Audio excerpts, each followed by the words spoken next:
Prime Minister Stephen Harper called on wealthier countries to do more to help developing nations today. It was part of his speech in Switzerland to an annual meeting of world leaders and business people.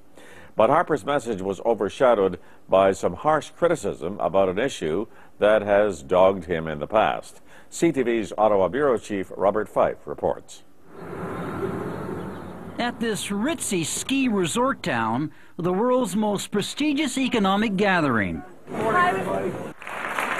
The Prime Minister was asked to take center stage to trumpet his new initiative, urging rich nations to tackle appalling mortality rates among women and children in the third world. It is real hunger, real suffering, real people dying.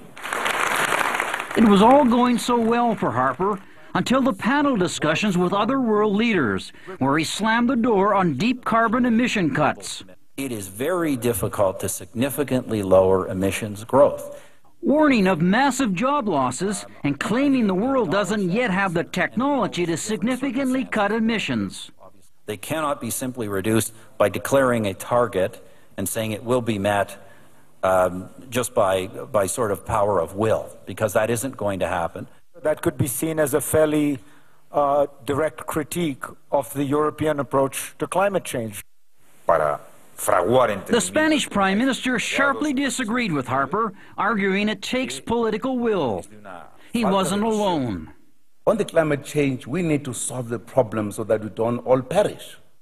The cost of doing nothing now will be much higher than take actions today. Back in Ottawa, the Liberal leader was quick to pounce.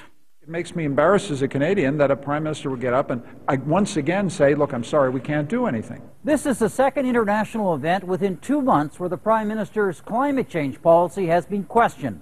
In Copenhagen, environmentalists gave Canada the Fossil of the Year award for inaction on greenhouse gases. Robert Fife, CTV News, Ottawa.